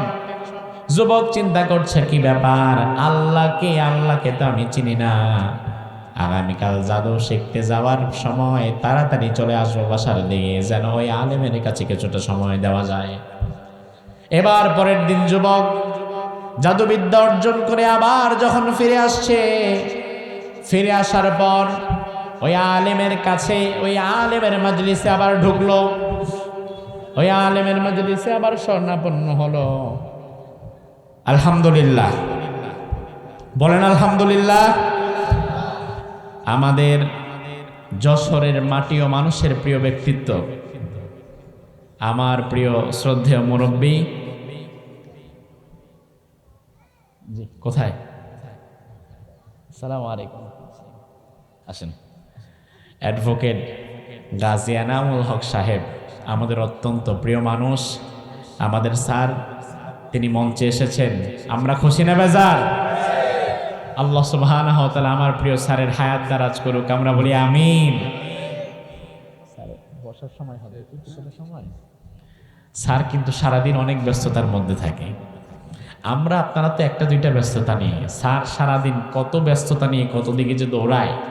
আমি তো ভেবেছিলাম আজকে আগামীকাল আবার আমিরে জামাত আসছেন, হয়তো অনেক ব্যস্ততা। আলহামদুলিল্লাহ, এত ব্যস্ততার মধ্য দিয়েও তিনি যে আমাদের কাছে এসেছেন, পোস্টারে তার কোনো নাম নাই, তবুও তিনি আমাদের ভুলে যান নাই। তিনি আমাদের কাছে এসে আমাদেরকে যেমন আনন্দিত করেছেন, সম্মানিত করেছেন, আল্লাহ সুবহানাহু ওয়া তাআলা দুনিয়া এবং আখিরাতে তিনার সম্মানও বাড়িয়ে দিক, আমরা বলি আমিন। আমার ভাইরা, এই যুবক পরের দিন বুখারীর হাদিস, যাওয়ার সময় ওই পাহাড়ের গুহার ভেতরে ওই আলেমের সাথে আবার দেখা করল। এবার এই যুবক বলল, আপনি আমার আল্লাহর পরিচয় গতকাল বলেন নাই, আমি আজকে এসেছি, আল্লাহর পরিচয় আপনি আমারে জানিয়ে দিন। আপনি তো বললেন কে নাকি আল্লাহ, আপনি নাকি আল্লাহর গোলাম, অথচ আমি যুবক, আমি তো জানি এই অঞ্চলে আমরা যারা বসবাস করি, আমরা সবাই হচ্ছে এই রাজা বাদশার গোলাম। নাউজুবিল্লাহ কন, আরো জোরে কন। এবার আমার ভাইয়েরা জবাব দেন, আমরা গোলাম কার? আমরা গোলাম কার? আমাদের মালিককে। তাহলে এই যুবক ওই তথ্যটা জানে না কেন? এবার ওই আলেম তাকে বলল, বাবা আল্লাহ রব্বি ওয়া রব্বুকুম, আমি এমন আল্লাহর গোলাম, আল্লাহ আমার রব, আল্লাহ তোমার রব, আল্লাহ সবার রব, গোটা দুনিয়ার একজনই মাত্র রব, তিনি কে? ওই যুবক জানে না কেন? ওই যুবক আল্লাহর পরিচয় পায় না কেন? ওই যুবক আল্লাহকে চিনে না। ওই যুবক জীবনে এই প্রথম আল্লাহর কথা শুনল। আমার ভাইরা, তার কারণ হচ্ছে ওই জনপদের জালিম বাদশা যে ছিল, সে মূলত বিগত দিনে তার জুলুমের রাজত্বকে কায়েম রাখার জন্য, দায়েম রাখার জন্য আসমানি কিতাবের শিক্ষাকে চিরতরে বন্ধ রেখেছিল। আর যেই মানুষের মাঝে, যেই সমাজে আসমানি কিতাবের এলেম থাকে না, ওই সমাজের মানুষেরা আল্লাহ রাসূল পরকালের খবরও আর রাখে না। ঠিক কিনা? যেমন আপনাকে আমি বুঝাই, এই যে আপনাদেরকে যদি আমি জানতে চাই, 3টা প্রশ্ন করব, জবাবটা দিয়ে দিবেন যদি জানা থাকে। আমার ভাইরা একটু জবাব দিবেন কষ্ট করে। 3টা প্রশ্ন। প্রথম প্রশ্ন হচ্ছে, আমাদের রব কে? আমাদের ধর্মের নাম কি? আমাদের নবী কে? এই 3টা প্রশ্নে আপনাদের কারো কোনো সন্দেহ আছে? আজকে থেকে যদি বন্ধ করে দেওয়া যায়, কথার কথা, আসমানি কিতাব মানে কোরআনের শিক্ষাকে আজকে থেকে যদি বন্ধ করে দেওয়া যায়, আজ থেকে 25 বছর কিংবা 50 বছর পরে দুনিয়াতে যেই প্রজন্ম আসবে এই বাংলাদেশে, ওই প্রজন্মের ছেলেরা কিন্তু আল্লাহ রাসূল কোরআন পরকাল আর চিনবেই না। প্রতি 25 বছরে একটা প্রজন্মের পরিবর্তন হয়। আমার বয়স যখন 23-24, আমার বাবা তখন আমায় বিয়ে করালো। 25 বছরে আমার সন্তান দুনিয়াতে আসলো। আবার তার যখন 23-24 বছর বয়স, আমি তারে বিয়ে করালাম। 25 বছরে তার আবার সন্তান দুনিয়াতে আসলো। তার মানে প্রতি 25 বছরে পৃথিবীতে নতুন একটা প্রজন্ম তৈরি হচ্ছে। তাহলে আজকে থেকে যদি কোরআনকে বন্ধ করে দেওয়া যায়, আগামী 25 বছর পরে যে প্রজন্ম দুনিয়াতে আসবে, তারা কিন্তু আর কোরআন কি বুঝবে না, ইসলাম কি বুঝবে না, আল্লাহরেও চিনবে না। কিন্তু আমরা যেহেতু অন্তত কোরআনটা জানি, ইসলাম কি জানি, রাসূল কি জানি, আমরা একটু বুঝাইতে পারবো। কিন্তু আমাদের পরবর্তীতে আমরা যখন বিদায় হয়ে যাব, তখন তার পরবর্তী প্রজন্মকে বোঝাবার মতো আর কেউই থাকবে না। ওই জালিম বাদশা এটাই করেছিল, তার জুলুমের রাজত্বকে টিকিয়ে রাখার জন্য আর সবার মাঝে নিজেরে খোদা বলে চালিয়ে দিয়ে যাওয়ার জন্য আসমানি কিতাবের আলেমদেরকে আগে সমাজ থেকে বিতাড়িত করেছিল এবং আসমানি কিতাবকে পরিপূর্ণভাবে নিষিদ্ধ করেছিল। যার ফলে এক সময় গোটা এলাকার সবাই মনে করেছে, আমাদের তো কোনো আল্লাহ নাই, কোনো রব নাই, বরং আমাদের আল্লাহ, আমাদের রব হচ্ছে বাদশাহ। বাদশাহ সবার মাঝে এই ধারণাটা ছড়িয়ে দিয়েছে। তবে আসমানি কিতাবের শিক্ষাটা যদি সমাজে থাকতো, এত সহজে কিন্তু অন্তত নিজেরে আল্লাহ বলে চালায় দিতে পারতো না। আমার ভাইরা লক্ষ্য করেন, দুনিয়ার বিভিন্ন জায়গায় কিন্তু এখনো জালিম আছে, স্বৈরাচার আছে। আমাদের বাংলাদেশে বিগত 16 বছর যারা ছিল, তারাও জুলুম করেছে, তারাও আমাদের সাথে স্বৈরাচারী আচরণ করেছে। কিন্তু 16 বছর জুলুম করার পরে, স্বৈরাচারিতা করার পরেও তারাও কিন্তু নিজেদেরকে সরাসরি খোদা বলে দাবি করতে পারে নাই। খোদা বলে দাবি না করতে পারার কারণ হচ্ছে, সমাজে এখনো আসমানি কিতাবের কিছুটা শিক্ষা হলেও আছে, আর ওই আসমানি কিতাবের শিক্ষা থাকার কারণে নিজেদেরকে খোদা বলে দাবি করার সাহস তাদের হয় নাই। যদি এটা বন্ধ করে দেওয়া যেত, তাহলে হয়তো তারা জুলুম অত্যাচার করতে করতে এক সময় নিজেদেরকে আল্লাহর জায়গায় নিয়ে বসায় দিত। আমার ভাইরা, তবে যা করেছে তাও কম করে নাই। পাঠ্যপুস্তককে সংযোজন বিয়োজন করে প্রতিটা জায়গায় হাত ঢুকায়া ফররুক আহমেদের জীবনীবাদ, কবি নজরুলের কবিতাবাদ, কবি জসিমউদ্দিনের কবিতাবাদ, 4 খলিফার জীবনী ছিল সেগুলো বাদ, রাসূলের ঘটনা ছিল সেগুলো বাদ, সব কিছু বাদ দিয়া কাটছাট করে ঢুকাইছে জাফর ইকবাল আর হুমায়ুন আজাদের নাস্তিক মার্কা লিখনী আর কবিতা। আসমানি কিতাবের শিক্ষাকে একদিনে নিষিদ্ধ করতে পারে নাই, তবে তারা শিক্ষা বিভাগকে যেইভাবে কাটছাট করা শুরু করেছিল, আমার তো মনে হয় এরা যদি তাদের প্ল্যান অনুযায়ী 2041 সাল পর্যন্ত ক্ষমতায় থাকতে পারত, তাইলে বাংলাদেশের মধ্যে নাস্তিকতার উর্বর ভূমি হয়ে যেত, নাস্তিকদের অভয়ারণ্য হয়ে যেত। এমন একটা অটিস্টিক প্রজন্ম তারা দুনিয়াতে বানিয়ে দিয়ে যেত, যে প্রজন্মের বাচ্চারা আল্লাহ রাসূল কোরআন পরকাল আর কি চিনতই না। আমার ভাই, ওই যুবক সে বলল আল্লাহকে, ওই আলেম তাকে বলল, বাবা আল্লাহ আমার রব, আল্লাহ তোমার রব। এবার এই যুবক প্রতিদিন সকালবেলায় জাদু শিখতে যায়, আবার বিকেল বেলায় যাবার সময় ওই আলেমের কাছে কিছু দ্বীনি ইলম চর্চা করে যায়। জাদু শিখে নেগেটিভ আবার আলেমের কাছে দিন শেখে পজিটিভ, তাহলে এই যুবকের মাঝে এখন নেগেটিভও আসে পজিটিভও আসে, দুইটাই ঢুকতেছে। কিন্তু এই যুবক জাদুকরের কথা বিশ্বাস করবে নাকি আলেমের কথা বিশ্বাস করবে বুঝতে পারছে না। জাদুকরের কাছে যখন যায় তখন মনে হয় জাদুকর সত্য বলছে, আবার আলেমের কাছে যখন যায় তখন মনে হয় আলেম সত্য বলছে। যুবক আসলে কোনটা সত্য সেটা জাস্টিফাই করার মতো ক্ষমতা যুবকের হচ্ছে না। যুবক একদিন রাত্রে শুয়ে শুয়ে আল্লাহরে বলে, আল্লাহ, আসলে জাদুকর সত্যবাদী নাকি আলেম সত্যবাদী আমি জানি না, আসলেও আল্লাহ বলতে কেউ আছে কিনা সেটাও আমি এখনো জানি না। তবে আসলে জাদুকরের কথা যদি সত্য হয় তুমি সেটারও প্রমাণ আমার কাছে দাও, আর আলেমের কথা যদি সত্য হয় তুমি সেটার প্রমাণও আমাকে দিয়ে দাও। এই দোয়া করে পরের দিন যুবক হাঁটা দিয়েছে জাদুকরের বাড়ির দিকে।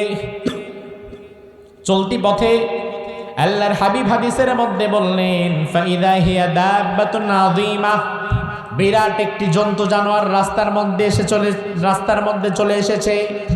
পুরা লোকালয়ের মানুষ সবাই ভীত সন্ত্রস্ত হয়ে গিয়েছে। নানাভাবে এই বিরাট জন্তু জানোয়ারটাকে সরাবার জন্য চেষ্টা করছে। তীর মারে, ধনুক মারে, তলোয়ার দিয়ে খোঁচা মারে, কিন্তু যায় না। বিরাট ভয়াবহ একটা জন্তু। এবার এটা দেখার পরে যুবক একটা পাথর হাতে নিয়ে বলে, আল্লাহ, আমি আগে জাদুকরের শেখানো মন্ত্র এই পাথরটার উপরে পরে ফু দিলাম, এই পাথরটা এবার এই প্রাণীর গায়ে মারলাম, দেখি কোনো কাজ হয় কিনা। জাদুকরের শেখানো মন্ত্র পরে পাথরের উপরে ফু দিয়ে পাথরটা ওই প্রাণীর গায়ে মারল, কিন্তু প্রাণীর গায়ে পাথর রাখলো, প্রাণীর কিছুই হলো না। এবার যুবক আবার ওই পাথরটাই নিয়ে এবার আল্লাহর দরবারে দোয়া করে বলে, আল্লাহ, আল্লাহুম্মা ইন কানা আমরুর রাহিবি আহাব্বা ইলাইকা মিন আমরিস সাহির ফাকতুল হাযিহি দাব্বা। আয় আল্লাহ, যদি ওই জাদুকরের কথা থেকে ওই আলেমের কথা তোমার দরবারে সত্য হয়, যদি আল্লাহ বলতে আসলেও কেউ থেকে থাকে, তাহলে আমি আমার আল্লাহকে বলছি, আল্লাহ, তুমি তোমার আপন কুদরতের দ্বারা এই পাথর দ্বারা ওই প্রাণীটাকে রাস্তা থেকে সরায়া দাও। যদি সরে যায় তাহলে আমি অবশ্যই বিশ্বাস করব আল্লাহ বলতে একজন আছে। আপনারা জবাব দেন, আছে না নাই? আমাদের একজন রব আছে না নাই? তিনি কে? কিন্তু যুবক তো বুঝতে পারছে না। যুবক এবার এই দোয়াটা পরে পাথরটা নিয়ে যখন ওই প্রাণীর শরীরে মারল, আল্লাহর হাবিব বললেন, ওই পাথরটা প্রাণীর শরীরে পড়া মাত্রই প্রাণীটা ছটফট করতে করতে রাস্তা থেকে দূরে সরে গেল। আরো জোরে কম, আরো জোরে। আমার ভাইরা এবার জবাব দেন, যুবকের ঈমান আল্লাহর প্রতি কমছে না বাড়ছে? এই দিন যুবক ওই জাদুকরের কাছে আর যায় নাই। যুবক চিন্তা করেছে, আমি আমার সত্য পথের সন্ধান পেয়ে গেছি, এখন থেকে আমি আর জাদুকরের কাছে যাব না, আমি ওই আলেমের কাছে যাব যিনি আমাকে আমার রবের সন্তান দিয়েছেন। যুবক আবার আলেমের কাছে ছুটে গিয়েছে। আলেমের কাছে গিয়ে সারাদিন যা হয়েছে তার সাথে সেটা বলেছে। এবার আলেম যুবক রে বলল, বাবা, আনতাল ইয়াউমা আফদালু মিন্নি, আজকের দিনে আমার মনে হয় আমি আলেমের চাইতে আল্লাহর দরবারে তোমার মর্যাদা বেড়ে গিয়েছে। এজন্য আমার প্রিয় তরুণ যুবক, সারা জীবন ভুল করেছো, অশুদ্ধ করেছো, খারাপ কাজ করেছো, জাহালাতের মধ্যে ছিলা, ইসলাম বিরোধী কর্মকাণ্ডের মধ্যে ছিলা, তুমি হতাশ হয়ে যেও না। তুমি যদি তওবা করে আল্লাহর পথে ফিরে এসে আবার ইসলামের পক্ষে কাজ করতে পারো, আমার মতো টুপিওয়ালা দাড়িওয়ালা আলেমের চাইতে আল্লাহ তোমার মর্যাদা বাড়ায় দিতে পারে। আমার ভাইরা আলেম বলল, বাবা যুবক, আজকে আমার মনে হয় আমার চেয়ে তোমার মর্যাদা বেড়ে গিয়েছে, তবে তোমারে আমি সাবধান করে দিলাম, তোমার ঈমান যদি মজবুত হয়, তোমার ঈমান যদি পাকাপোক্ত হয়, ওয়া ইন্নাকা সাতুবতালা, তাহলে এই ঈমানের কারণে তোমার উপরে পরীক্ষা আসবে।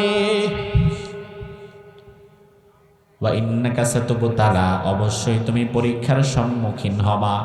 তার মানে আমার ভাইরা, ঈমান যার যেমন তার জীবনে পরীক্ষাও আসবে তেমন। অনেকেই ভাবতে পারে, কি ব্যাপার, আমি তো আল্লাহ দিলে আমিও দিনের কথাই বলি, দাওয়াত ও তাবলীগের কাজই করি, মানুষকে নামাজের পথে আহ্বান করি, ভালো ভালো কথা বলি, আমার সাথে তো কারো বাধাবাধি নাই, আমার তো কেউ ধরে না, মারে না, হামলা দেয় না, মামলা দেয় না। আর আরেকজন দিনের কথা বলে, আল্লাহর জমিনে আল্লাহর দিন কায়েমের কথা বলে, তার উপরে হামলা হয়, মামলা হয়, জরিমানা হয়। ওই বেটা দিনের কথা বলে, হামলা হয়, মামলা হয়, আমিও দিনের কথা বলি, আমার কোনো সমস্যা হয় না। আপনি তখন বুঝে নেবেন আপনি যে কথা বলেন এটা অপূর্ণাঙ্গ, আর তিনি যে কথা বলে সেটা পূর্ণাঙ্গ। অপূর্ণাঙ্গ আধা আধি কথা বললে কোনো বিপদ নাই, কিন্তু পূর্ণাঙ্গ কথা বললে বিপদ আছে না নাই? আমার ভাইরা, এই যুবক এবার বাড়িতে চলে গিয়েছে, কিন্তু ওই দিন ওই যুবককে পাথর মেরে প্রাণী হত্যা করতে যারা দেখেছে তারা তো মনে করছে আল্লাহ দিলে যুবক বিরাট আল্লাহর ওলি, খাজা বাবা। যুবকের মনে হয় অনেক আধ্যাত্মিক শক্তি। এবার এলাকার মানুষ সবাই লাইন ধরছে যুবকের বাড়ির দিকে। এলাকার মানুষ সবাই লাইন ধরে যুবকের বাড়ির দিকে চলে গিয়েছে। হাদিসের মধ্যে এসেছে তৎকালীন জামানায় দুইটা রোগ বেশি হতো, একটা হচ্ছে কুষ্ঠ রোগ, আরেকটা হচ্ছে অন্ধত্ব। মানুষ কুষ্ঠরোগী হয়ে যেত, জন্ম থেকে অন্ধ হয়ে যেত। এই কুষ্ঠরোগীরা আর অন্ধত্বের রোগীরা সব যুবকের বাড়ির দিকে লাইন ধরেছে। যুবকরে সবাই বলল, ও যুবক, তুমি অনেক বড় জাদুকর, তুমি একটু মেহেরবানি করে তোমার জাদু দিয়ে আমাদের চোখটা সারায় দাও, অসুস্থতা ভালো করে দাও। যুবক বলল, আস্তাগফিরুল্লাহ, আমি কোনো জাদু করে না, বরং জাদুকরের জাদুবিদ্যার দ্বারা কোনো কাজ হয় না, বরং আমি ওই প্রাণীকে জাদু দিয়ে হত্যা করি নাই, করেছি আল্লাহর শক্তি দিয়ে। এবার তারা বলল, তাহলে আল্লাহর শক্তি দিয়ে আমাদের চোখটা ভালো করে দাও, কুষ্ঠরোগ ভালো করে দাও। যুবক বলল, ভালো করার মালিক তো আমি না, শিফা দেওয়ার মালিক তো আমি না, রোগ থেকে মুক্তি দেওয়ার মালিক কি ডাক্তার কবিরাজ হুজুর না আল্লাহ? আরো জোরে, অসুস্থ মানুষকে সুস্থতা দান করার মালিক কে? যুবক বলল, মালিক তো আল্লাহ, তবে ফাইন আনতা আমানতা বিল্লাহ দাউতুল্লাহ ফাশাফাক, তোমরা যদি এক আল্লাহর প্রতি ঈমান আনো, আল্লাহর প্রতি ঈমান আনলে আমি আল্লাহর দরবারে দোয়া করব, আল্লাহর দরবারে দোয়া করলে হয়তো আল্লাহ তোমাদেরকে সুস্থতা দান করতে পারে। এবার তারা বলল, ঠিক আছে, আমরা আল্লাহর প্রতি ঈমান আনলাম। সবাই আল্লাহর প্রতি যখন ঈমান আনলো, যুবক বলল, আল্লাহ, তারা তোমার প্রতি ঈমান এনেছে, তুমি দয়া করে মায়া করে তাদেরকে ঈমান গ্রহণ করে তাদেরকে সুস্থতা দান করে দাও।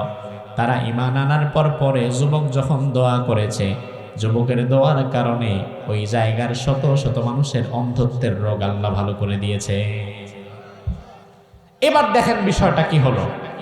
যারা ঈমান এনেছে তাদের ঈমান আল্লাহর প্রতি বাড়লো না কমলো? কথা কয় না। যুবকের ঈমান বাড়লো না কমলো? আল্লাহর হাবিব বলেন, ওই জালিম বাদশার দরবারে একজন জালিস ছিল। জালিস মানে মন্ত্রী।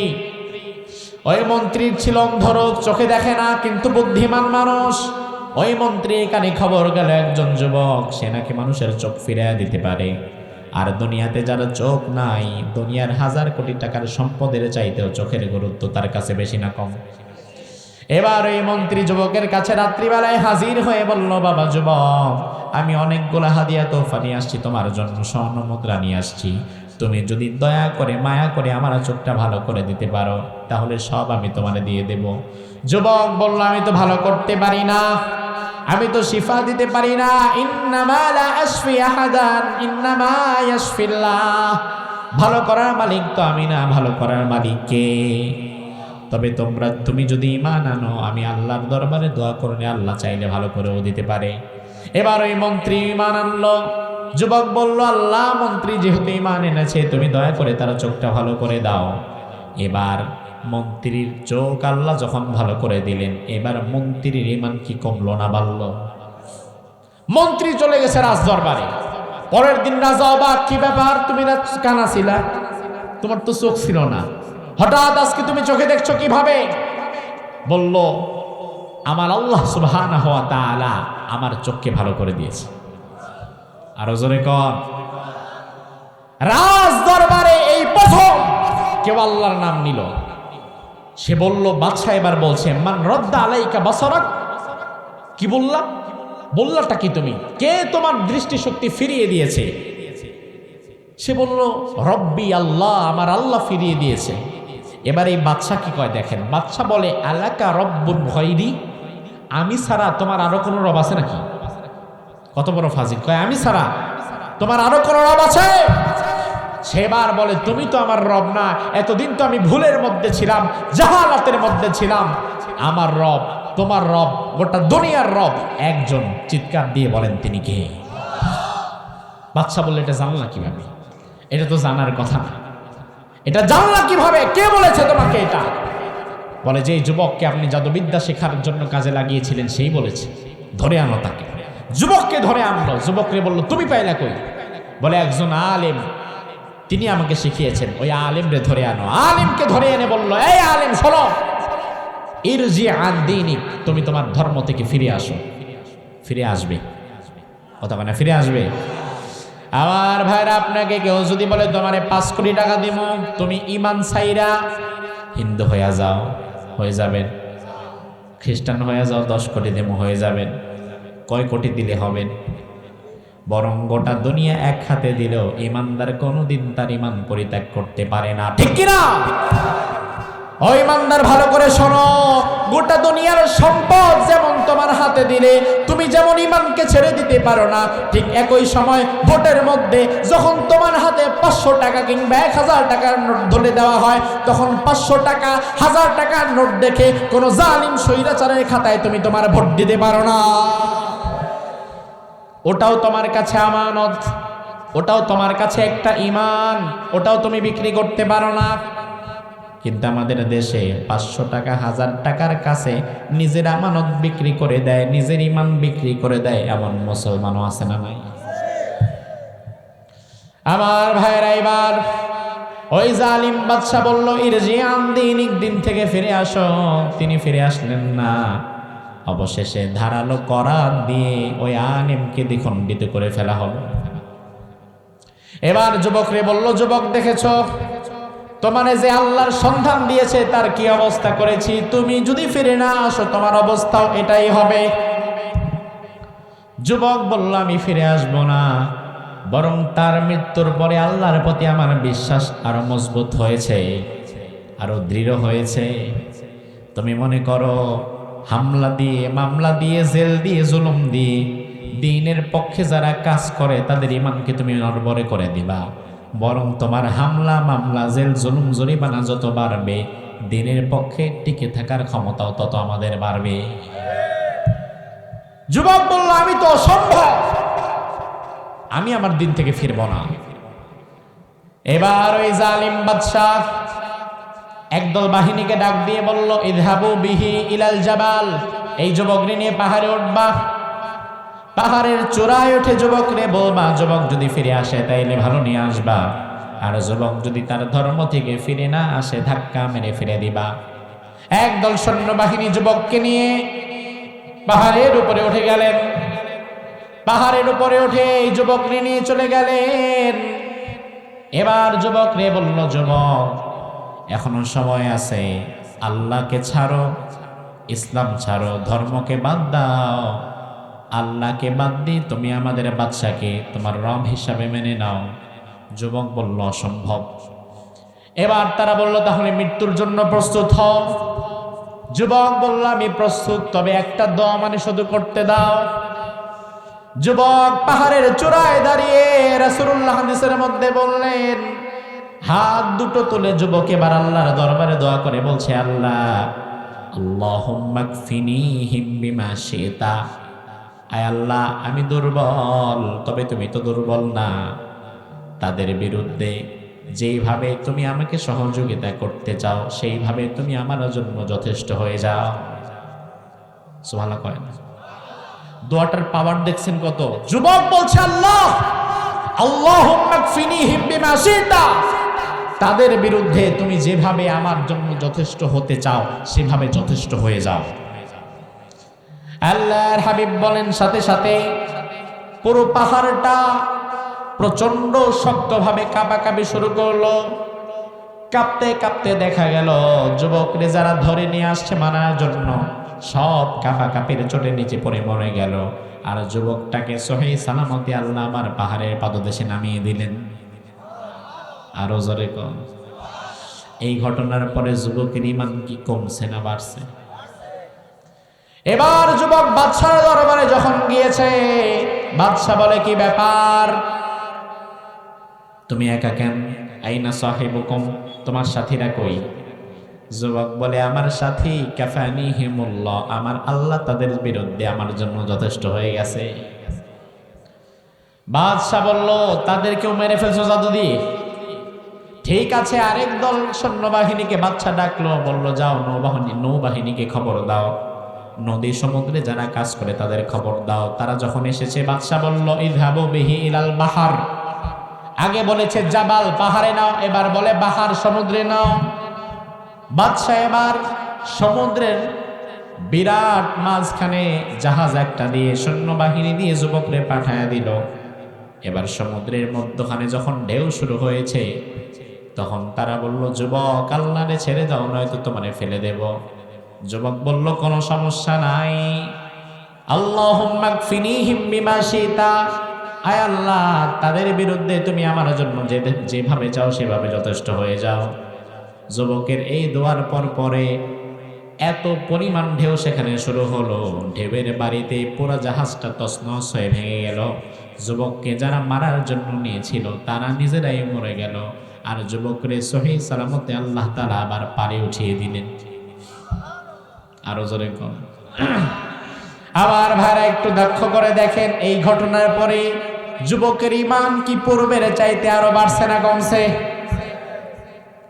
এবার যুবক বাদশার দরবারে যখন গিয়েছে, বাদশা তো অবাক। বাদশা বলে কি ব্যাপার, তোমারে কি আমি মারতে পারবো না? যুবক বলে আমার এইভাবে মারতে পারবা না, তবে আমারে মারার যে পদ্ধতি সেটা আমি এখন তোমারে শিখিয়ে দেই। আমাকে মারতে চাও? বলে হ্যাঁ তোমারে মারতে চাই, কারণ তুমি বিস্ফোরা, তোমার কারণে মানুষ আমার ধর্ম থেকে ফিরে যাচ্ছে। যুবক এবার বলল আমারে যদি মারতে চাও তাহলে এক কাজ করো, বিরাট একটা মঞ্চ বানাও, এই মঞ্চের সামনে এলাকায় ঢোল বাজায়া এলাকার হাজারো লক্ষ মানুষকে একত্রিত করো, সব মানুষের সামনে দাঁড়ায় আমি 2 মিনিট কথা বলবো। আমার 2 মিনিট কথা শেষ হওয়ার পরে তুমি তোমার তীর থেকে একটা তীর নাও, তীরদানি থেকে একটা তীর নিয়া বিসমিল্লাহি রব্বিল গোলাম, এই যুবকের গোলাম আল্লাহর নামে আমি তীর ছুড়ছি, এই কথা বলে তুমি তীরটা আমার দিকে ছুড়ে দাও। তুমি যখন আল্লাহর নামে হাজারো মানুষের সামনে আমার তীর মারবা, তখন হয়তো আমি আল্লাহর ইচ্ছায় মরে যাব, তার আগে হয়তো আমি মরব না। এবার বাদশা চিন্তা করে আমার আর কাম নাই, আমি মানুষকে দাওয়াত দিই ডাইকা আনি, এর মধ্যে আবার তুমি ওয়াজ করো, এমনি তোমার মাইরে আমি আপদ বিদায় করতে চাই। যুবক বলে যদি আমারে মারতে চাও তাইলে পদ্ধতি একটাই, আর কোনো পদ্ধতি নাই। কি করবে, কোনো উপায় নাই। এবার বাদশা মঞ্চ বানালো, এলাকায় মাইকিং করা হলো, তৎকালীন যুগে ঢোল বাজায় মানুষকে ডাকা হতো সেটাই করা হলো। হাজার হাজার মানুষ সেখানে জমা হয়ে গেল। এবার যুবক হাজারো মানুষের সামনে উঠল, উঠে বলে ও ভাইরা আমার, আপনারা বিশ্বাস করেন এই জগতের মালিক আমাদের খালিক, আমাদের রব, আমাদের ইলাহ, দুনিয়ার কেউ না, আমাদের রব, আমাদের মালিক, আমাদের খালিক, আমাদের ইলাহ একজন, তিনি কে? আরো জোরে। এই যে বাদশা নিজের আল্লাহ দাবি করে সে আসলে আল্লাহ না, নিজের রব দাবি করে সে আসলে রব না, আমাদের রব তো একজন, তিনি আল্লাহ। মানুষজন তন্ময় হয়ে যুবকের কথা শুনছিল। বাদশা চিন্তা করলো এই লোকরে আর বেশি সময় কথা বলতে দেওয়া যাবে না, তাড়াতাড়ি তার কথা থেকে তারে ফিরায় রাখতে হবে, নয়তো তার কথাগুলো যদি একবার মানুষের কর্ণকুহরে ঢুকে যায়, মানুষগুলো সব আমার কাছ থেকে ফিরে চলে যাবে। আমার ভাইরা বিষয় হচ্ছে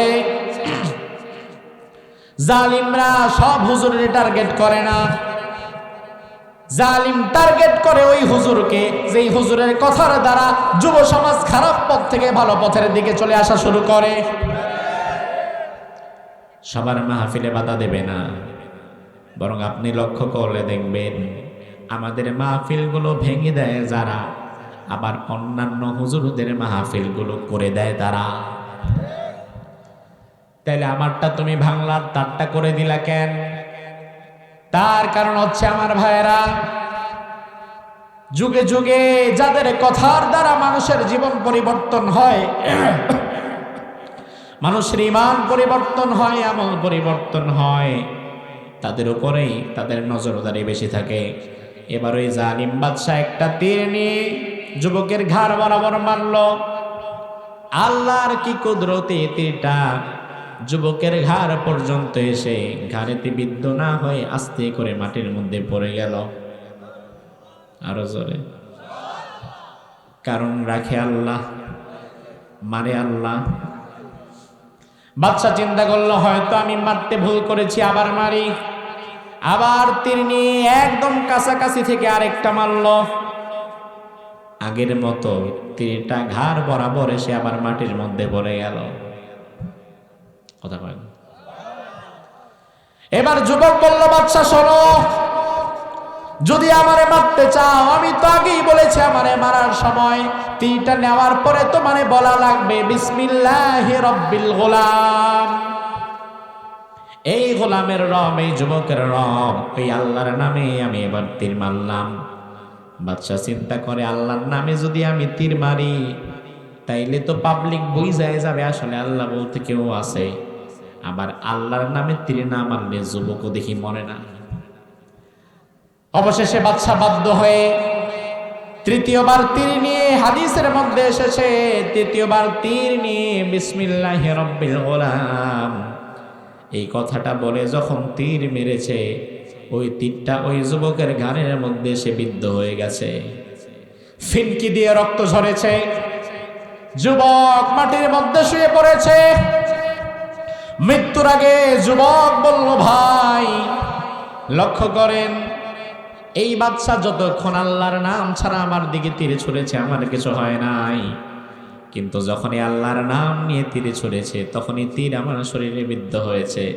তার মানে আমি মৃত্যুর আগে আপনাদের বলে দিয়ে যেতে চাই, আসলে এই লোকটি মিথ্যাবাদী, ধোঁকাবাজ, প্রতারক এবং জালিম। তিনি আমাদের রব না, তিনি আমাদের ইলাহ না। আমাদের যিনি রব তিনি একজন, তিনি কে? এই কথাটুকু বলে এই যুবক শেষ নিঃশ্বাস ত্যাগ করল। ও ভাইরা আমার, ভালো করে মনে রাখবেন, কিছু কিছু মৃত্যুর মাধ্যমে জাগরণ থেমে যায় না, কিছু কিছু মৃত্যুর মাধ্যমে আন্দোলন থেমে যায় না, বরং কিছু কিছু মৃত্যুর মাধ্যমে ইসলামী আন্দোলন আরো নতুন ভাবে উজ্জীবিত হয়।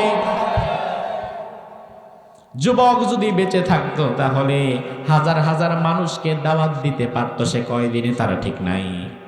কিন্তু যুবকের সেদিনের জীবন আল্লাহর পথে দিয়ে দেওয়ার মাধ্যমে হাজার হাজার মানুষকে সেদিনের পথে এনে দিয়েছে। এবার হাজার হাজার মানুষ সবাই বলছে, ও ভাইরা দেখো, আসলে যুবকের কথাই সত্য, বাদশা তো আমাদের রব না। কারণ বাদশা যতক্ষণ না পর্যন্ত বিসমিল্লাহ বলেছে যুবক মরে নাই। তাহলে আমরা যারা আছি আমরা সবাই একসাথে পড়ে নিলাম আমান্না বিরব্বিল গোলাম। আমরা সবাই এই যুবকের রব আল্লাহর প্রতি ঈমান আনলাম। এবার বাদশা দেখলো সর্বনাশ, পুরা এলাকার মানুষ আমার বিরুদ্ধে চলে গিয়েছে।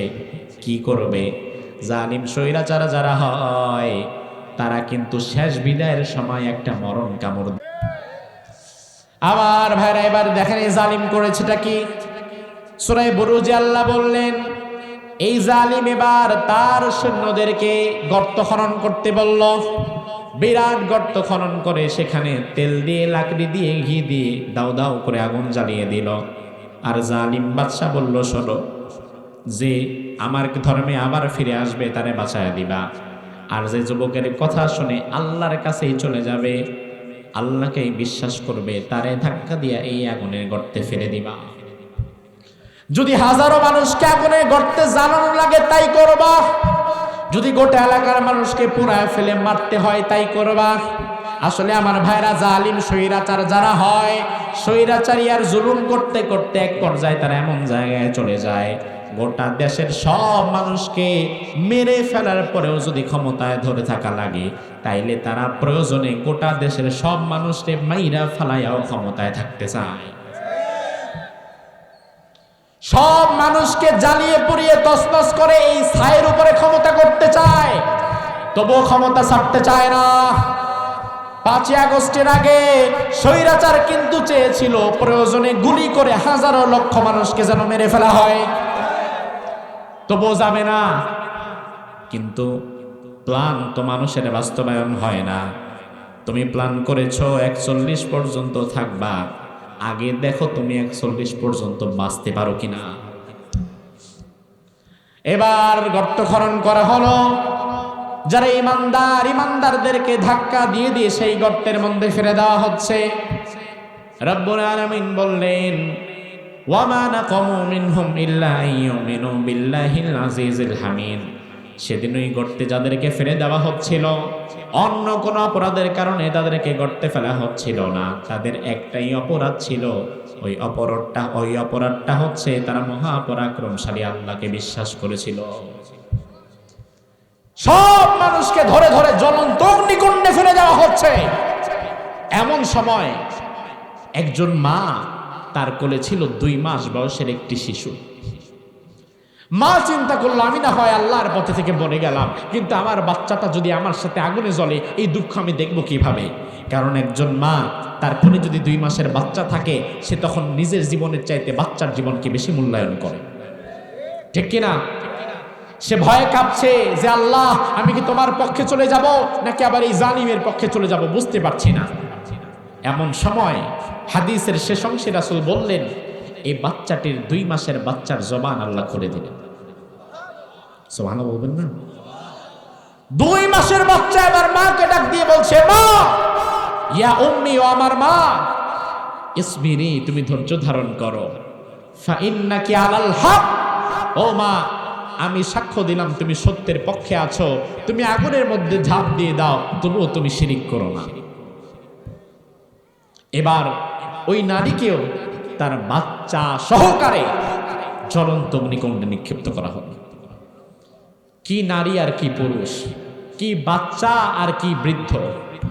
জালিম স্বৈরাচার ক্ষমতায় টিকে থাকার জন্য অত্যাচার যখন শুরু করে, এই অত্যাচার করার সময় সে দেখে না কে যুবক, কে বৃদ্ধ, কে পুরুষ, কে নারী, কে শিশু, কে বাচ্চা, কে কিশোর। বরং আমরা দেখেছি 5ই আগস্টের আগে 1 থেকে 1.5 মাস পর্যন্ত যাদেরকে মারা হয়েছে, সেখানে যুবক ছিল, বৃদ্ধ ছিল, সেখানে বুড়ো ছিল, মুরব্বী ছিল, নারী ছিল, পুরুষ ছিল, এমনকি ছোট ছোট কোলের মাসুম বাচ্চা পর্যন্ত ছিল। সে বুঝে না কি করছি আমি, শেষ একটা মরণ কামড় দিয়ে যেতে চায়। তবে আমার ভাইরা, দুনিয়ার কোনো জালিম কখনো চিরস্থায়ী হতে পেরেছে? এবং আমি বিশ্বাস করি 2024 সাল হচ্ছে স্বৈরাচারের বিদায়ের বছর। বাংলাদেশের স্বৈরাচার 2024-এ বিদায় হয়েছে। পৃথিবীর আরেকটা দেশের স্বৈরাচারও কিছুদিন আগে বিদায় হয়েছে। কোন দেশ? সিরিয়া। সিরিয়ার স্বৈরাচার বাশার আল আসাদ, আসাদ পরিবারের কাছে 54টা বছর গোটা সিরিয়া বন্দী ছিল। সেই সিরিয়ার স্বৈরাচার বিদায় হয়ে গেছে। বাংলাদেশের স্বৈরাচার মানুষকে টর্চার করার জন্য যেমন করেছিল আয়নাঘর, সিরিয়ার স্বৈরাচার করেছিল সিদনায়া কারাগার। বাংলাদেশের স্বৈরাচার 2024-এ বিদায় হয়েছে, সিরিয়ার স্বৈরাচার বিদায় হয়েছে। আমার বিশ্বাস দুনিয়ার স্বৈরাচারদের পতনের ঘণ্টা বেজে যাচ্ছে। আগামীতে মিশরের স্বৈরাচারের পতন হবে। এরপরে গোটা দেশের, গোটা বিশ্বের মুসলিম উম্মাহ একত্রিত হয়ে মুসলমানদের প্রথম কিবলা আল আকসাকে আবার পুনরুদ্ধার করতে পারবে। এই বিশ্বাস কি আপনাদের আছে? তবে আমার ভাইরা, স্বৈরাচার বিদায়ের পরেই কিন্তু মনে করবেন না সব শেষ। সংস্কার যদি আপনারা করতে চান, রাষ্ট্রকে যদি সংস্কার করতে চান, স্বৈরাচারের দোসর, স্বৈরাচারের পাচাটা দালালদেরকে রাষ্ট্রের গুরুত্বপূর্ণ দায়িত্বগুলোর মধ্যে রেখে কখনো রাষ্ট্রকে সংস্কার করা যায় না। না হলে বিষয়টা হবে এমন, আপনার ভেতরে হয়েছে ক্যান্সার, আর ওই ক্যান্সারের উপরে আপনি লাগাইছেন ব্যান্ডেজ। এখন বাংলাদেশের অবস্থা সেটা হয়েছে। সরকারে বিগত 16 বছর যারা ছিল, টপ টু বটম তাদের দালাল, তাদের দোসরেরা বসে আছে। আগামীর বাংলাদেশকে যদি আপনারা সুন্দরভাবে দেখতে চান, বৈষম্যহীন করতে চান, আগামীর বাংলাদেশে যদি ইনসাফ প্রতিষ্ঠিত করতে চান, বর্তমান বাংলাদেশে সংস্কারের দায়িত্ব নিয়ে অন্তর্বর্তীকালীন সরকারে যারা আছে তাদেরকে আমরা বলবো, সংস্কার যদি করতে চান, বাংলাদেশের টপ টু বটম যতগুলো স্বৈরাচারের দোসল আর দালাল আছে, এই স্বৈরাচারের দোসল আর দালালদেরকে বিদায় করে দেন, অন্যথায় কোনোদিন বাংলাদেশকে আপনারা স্বৈরাচার মুক্ত করতে পারবেন না।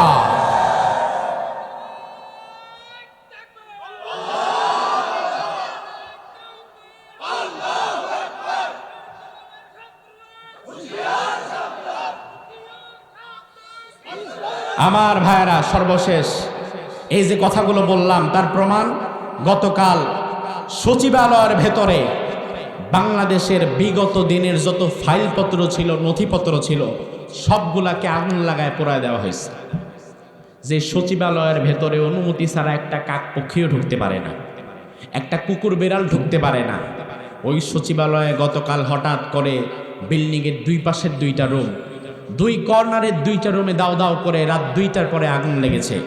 যত গুরুত্বপূর্ণ ফাইলপত্র ছিল সব পুড়ে গেছে। বিগত দিনে অর্থ পাচারের যত রেকর্ড, যত দুর্নীতি কেলেঙ্কারির যত ফাইলপত্র জমা ছিল সব জ্বালিয়ে পুড়িয়ে তছনছ করে দেওয়া হয়েছে। বলা হচ্ছে এটা দুর্ঘটনা, কিন্তু আমরা বুঝি, আমাদেরকে আর অবুঝ ভাববা না, এটা দুর্ঘটনা না, এটা পরিকল্পিত একটা বিষয়।